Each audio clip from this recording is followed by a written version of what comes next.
Never run out of battery again with the INIU portable charger, the slimmest 10,000 milliamp hour power bank that keeps your devices charged on the go. Stay powered up wherever you go. Click the link in the video description to shop now on Amazon.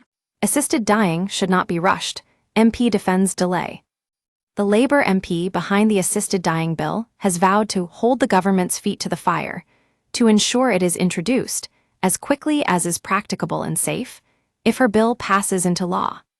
Kim Leadbeater defended her decision to table an amendment that will extend the maximum time allowed for a service to be implemented from 2 years to 4, meaning it could theoretically be delayed until 2029.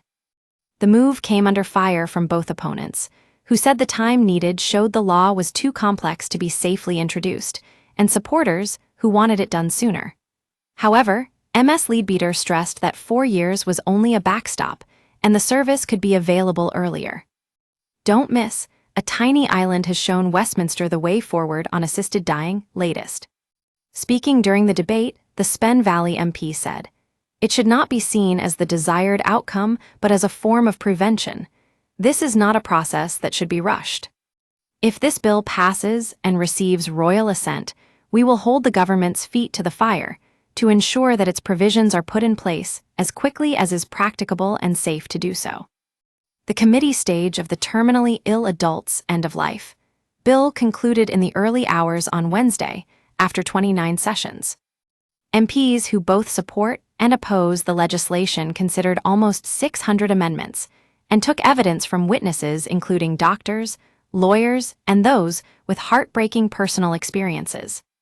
Thanking her colleagues for their compassionate approach, MS Leadbeater said, "The bill has had an unprecedented amount of scrutiny, including hearing oral evidence from expert witnesses and considering hundreds of amendments. As a result, MPs will now be able to consider a bill that is even safer, fairer, and more workable, and which provides choice to eligible adults who want and need it at the end of their lives."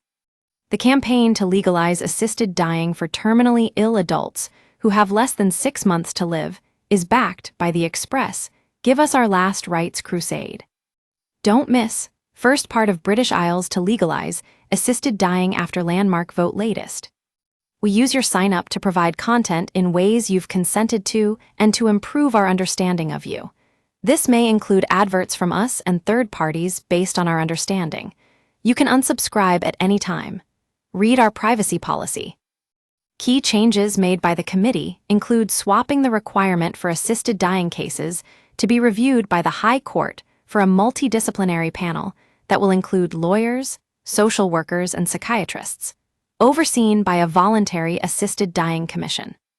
Other amendments will require mandatory training for doctors in detecting coercion, specialist advocates to support people with learning disabilities or autism, and a guarantee that anybody considering an assisted death will be made fully aware of all end-of-life care options.